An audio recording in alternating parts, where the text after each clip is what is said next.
بسم اللہ الرحمن الرحیم۔ السلام علیکم ورحمۃ اللہ وبرکاتہ۔ ایک خاتون ہیں، وہ بتاتی ہیں، وہ کہتی ہیں کہ یہ نحوستیں بہت کام خراب کرتی ہیں، سالوں سال کی محنت پر پانی پھیر دیتی ہیں۔ سیالکوٹ کی خاتون تھیں جو مجھے کہنے لگیں کہ ہر طرح کے وظیفے پڑھ لیے ہیں، ہر عامل کو آزما کر دیکھ لیا، لیکن رشتوں میں بندش کی نحوست جان ہی نہیں چھوڑ رہی۔ وہ کہتی ہیں جب بھی درود شریف پڑھتی ہوں خواب میں یہ چیزیں نظر آتی ہیں کہ فلاں نے عمل کیا ہوا ہے، فلاں نے بندش لگائی ہوئی ہے، یہ چیزیں مجھے دکھائی جاتی ہیں، لیکن آج تک کوئی اس کا توڑ نہیں کر سکا۔ جس نے جو وظیفہ بتایا وہ کر کے دیکھ لیا۔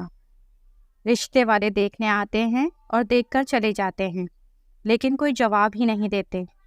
وہ بہن کہتی ہیں کہ میں اپنی زندگی سے اتنی تنگ آ چکی ہوں، یہاں تک کہ مجھے اب لگتا ہے کہ وہ کہتی ہیں کہ میں اپنی زندگی سے اتنی زیادہ تنگ آ چکی ہوں اور مجھے اب لگنے لگا ہے کہ میرے والدین بھی مجھے بوجھ سمجھنے لگے ہیں، بات بات پر بد نصیبی کا طعنہ دیتے ہیں۔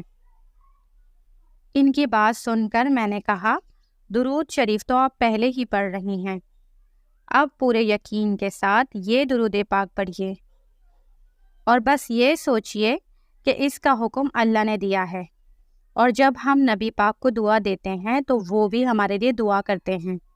پورے یقین کے ساتھ اس درود پاک کو آپ پڑھیے تاکہ ہم نبی پاک صلی اللہ علیہ وآلہ وسلم کی نظر میں آ جائیں۔ آپ یہ والا درود پڑھ کے دیکھیے۔ کہنے لگیں کیا یہ طریقہ مجھے فائدہ بھی دے گا یا پہلے کی طرح ٹائم ضائع ہوگا؟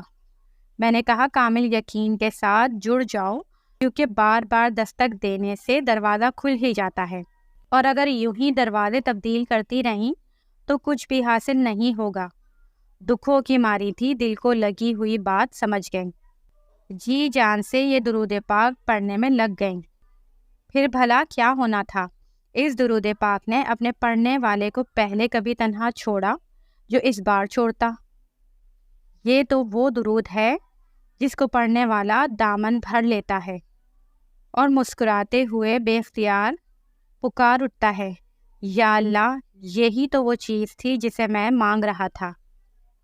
کچھ عرصے بعد بندش کا خاتمہ ہو گیا اور بہت اچھی جگہ ان کی شادی ہو گئی، لیکن یہاں یہ بات کرنا بھی ضروری سمجھوں گی کہ انسان بڑا جلد باز ہے، چاہتا ہے کہ ادھر میں نے درود شریف پڑھا اور ادھر میرا مسئلہ حل ہو جائے۔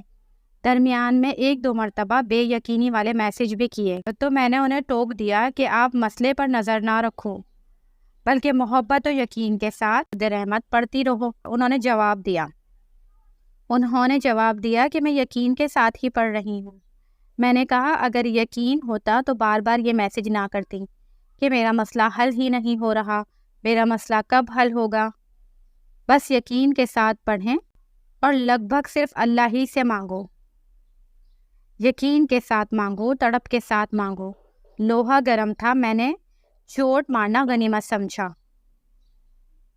حجاج بن یوسف ایک ظالم جابر بادشاہ گزرا ہے۔ ایک مرتبہ طواف کر رہا تھا تو دیکھا کہ ایک نابینا بھی محو طواف ہے اور ہر چکر پر دعا مانگتا ہے کہ یا اللہ مجھے میری آنکھیں دے دے۔ حجاج بن یوسف نے اس نابینا سے کہا اگر میرے طواف کے چکر پورے ہونے سے پہلے تجھے آنکھیں نہ ملی تو میں تیرا سر قلم کر دوں گا۔ اب جب نابینا کو اپنی جان کے لالے پڑے تو اس نے پورے یقین اور تڑپ کے ساتھ اللہ سے مانگنا شروع کیا۔ ادھر حجاج بن یوسف کے طواف کے چکر پورے ہوئے اور ادھر اس نابینا کی آنکھیں آ چکی تھیں۔ تو جب تک مانگنے میں تڑپ نہیں ہوگی، یقین نہیں ہوگا، دعا فوری اثر نہیں رکھے گی۔ بس اپنے اندر نابینا والی تڑپ رکھو۔ صاحب عقل خاتون تھیں، بات کو سمجھ گئیں۔ پھر ایک ٹائم بعد اگلا میسج رشتہ پکا ہونے کا آیا، خوشخبری والا میسج آیا اور بتانے لگیں کہ الحمدللہ بہت اچھی جگہ شادی ہو گئی۔ لیکن ایک اور عجیب بات دیکھنے کو ملی، وہ یہ تھی کہ میرے گھر والوں کا رویہ میرے ساتھ بہت بہتر ہونے لگا۔ کل تک جو مجھے بوجھ سمجھ رہے تھے اب وہ میری عزت کرنے لگ گئے ہیں۔ میں نے جواب دیا اللہ آپ کو اس درود کی مزید برکتیں دکھائے، آمین ثم آمین۔ اسے ہمیشہ اپنا ورد بنا لیجئے، کبھی بھی ناغہ نہیں کرنا۔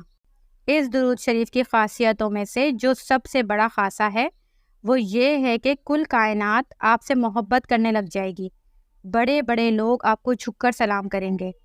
وہ درود شریف درود رحمت ہے، صلی اللہ علی محمد۔